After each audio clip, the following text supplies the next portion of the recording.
Hi everyone, welcome back to the next lecture of ecosystem. In last lecture we talked about food chain and now we will know about trophic level. What is trophic level? In food chain, each food level is known as trophic level, as you can see in this picture itself, that this is a typical example of forest ecosystem, and it starts with a plant. And the herbivore here is the first trophic level. The herbivore is first trophic level, which is a grasshopper, which is dependent on plants. And the grasshopper is the first trophic level. Then above grasshopper is a bird, or that is the second trophic level. And above bird is the snake, which is the third trophic level. And above snake is the owl, or you can say top level consumer or carnivore, and that is the fourth trophic level. So now you can understand that in food chain, each level, food level, is known as trophic level. It's very simple. Now when we are studying trophic level, there is one term called standing crop or standing biomass. So what does this mean? Yeah, this standing biomass means the amount of living matter at each trophic level at a given time is known as standing crop or standing biomass.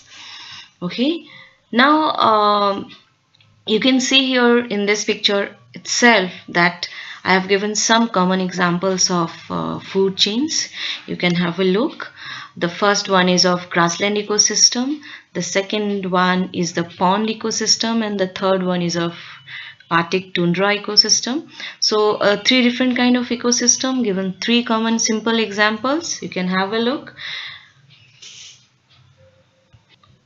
Well, till the time we studied about food chain, its trophic level, its producers, its consumers, and we did mention also about the decomposers in our earlier lectures, of course. But then here again, I would like to remind you that the decomposers are the one, you can see here in the picture as well, that the decomposers are the one who actually decomposes, or you can say consume, the dead matter of all these trophic levels. So they are the one actually who works upon and make mineral nutrients available back to the soil so that plants can again reuse it. Now we'll talk about the types of food chain in an ecosystem, of course. There are two types of food chain generally exist in any kind of ecosystem. The one is grazing food chain, and the other one, the second one, is detritus food chain, which we will discuss in the next slide, right? But now we will talk about the grazing food chain. Well, till now, whatever the kind of examples we have been going through, or I mentioned you guys, all these examples or those examples were type of grazing food chain. I have not mentioned any example yet of detritus food chain. Of course, I'll mention this in the next slide when I'll tell you what detritus food chain is all about. But then here, let's talk about grazing food chain. Of course, as till now, you must have been understood that whatever the ecosystem we are talking about in food chain, it always starts with green plants, which are the primary producers. So same here, grazing food chain means it starts with green plants and it culminates in carnivores, right? Because they are the top level consumers, right? There are certain other examples also in the earlier slide I had mentioned. These are some more I am mentioning here for you guys. You can have a look of the very interesting pond ecosystem food chain. Here the primary producers or green plants, you can see here, is the phytoplanktons, then the zooplanktons are there, then zooplanktons are eaten by small fish, and small fish is being eaten by carnivorous fish, or you can say big fishes, right? So this is type of food chain type 1. Now type 2 food chain, which is detritus food chain, and detritus food chain starts with dead organic matter, and not like grazing food chain, which actually starts with green plants. So that is the difference between both the food chains. In the grazing food chain, the source of matter and energy flow within the food chain was plants, but here the source of matter and energy flow is dead organic matter. So this is interesting information here.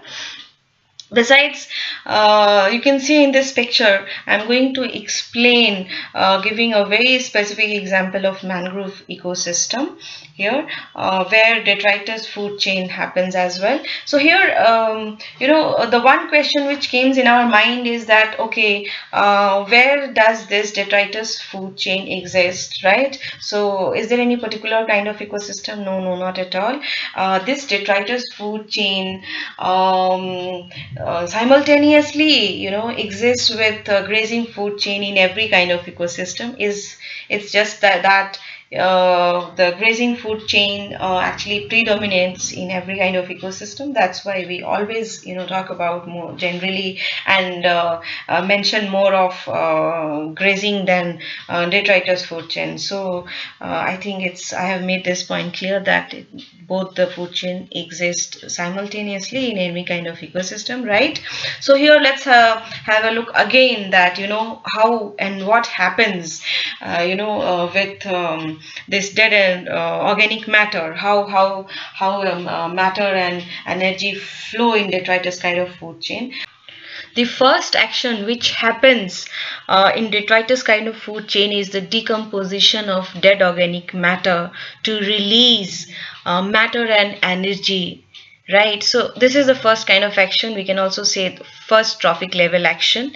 And after releasing this matter and energy, whatever the organisms are there further in the food chain, they take up this matter and energy and they go on. So this is how detritus food chain goes on. Like here you can see this in this particular example itself, that leaf litter is there after their decomposition, algae are there to take up those nutrients, etc. And then these algae are eaten up by crabs. Crabs are further got eaten up by these small carnivorous fish, and then these small carnivorous fishes are further taken up by large carnivorous fish. So this is how the flow of matter and energy happens in detritus food chain, and the source is dead organic matter. Now we'll talk about food wave. Food wave basically represents the multiple food chains through which energy and matter flow through an ecosystem, right? So it is basically a network of food chains where different types of organisms are connected at different trophic levels, so that there are a number of options of eating and being eaten at each trophic level will be available. So that is the benefit of food wave. And what practically happens is food wave, not the food chain, right? So here we would like to I'll try to explain you guys that how food chain works here. Food wave happens. So if you will take in this picture, if you can see the frog here, right? So frog, and you can say the mayfly, right? So mayfly may be eaten by a frog, and it may be eaten by the salamander as well, and this mayfly may be eaten by the trout. So and here the very interesting thing which you can also figure out, and you should understand as well, that here in this picture itself, how aquatic, terrestrial, you can say forest and grassland ecosystem are coming together. You can see here, right? So different trophic levels of different kind of ecosystem here are intermingled, right? So we were talking about the mayfly, yeah. So if you will talk about the salamander itself, salamander may be eaten by the eagle, or may be eaten by the snake as well, right? So again, how you can understand how options are there at different trophic level, right? So if you'll talk about the trout, which is a fish actually, so how trout can be eaten by the humans and as well as eagle as well. So this is again same thing, that how different options are available at each trophic level, and how different food chains of different ecosystems are interconnected.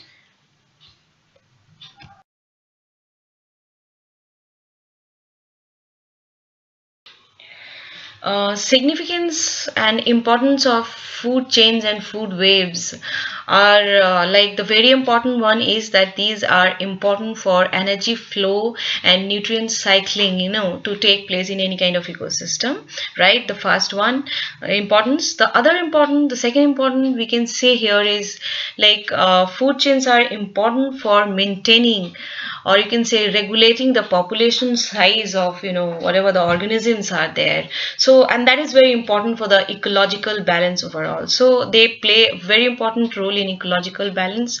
Now I can explain you this, like, if you can recall the grassland ecosystem. Yeah, so in grassland ecosystem, the food chain starts with grasses, and above grasses are rabbit, deer, etc. there as in herbivores, and above herbivores are the carnivores like tiger, right? So if we want to maintain the number of or population size of deer or rabbit, etc., and how it will be possible if tiger is not there as a top level carnivore, for example. So tiger is there to maintain the numbers, you can population size of the deer or rabbit, and that is very, very important for the ecological balance. Each and every trophic level in any kind of food chain or food wave have their own importance, and they play a very important role in ecological balance. I mean, this is what that is why actually we can say the Project Tiger came in, and Project Tiger means Save Tiger. Similarly, Project Elephant is there to save elephant, because the number of these tigers had started decreasing so much, so that it was felt like that there is a need to save them, otherwise the whole ecological system will be disturbed, the whole and that's why similarly for the elephant project, we will discuss about these two, tiger project and elephant project, in separate unit. The third significance or importance of food chain, you can see here, is food chains show a unique property of biological magnification of some chemicals. I think this needs some time to explain you, and we will have this whole discussion maybe in the next lecture.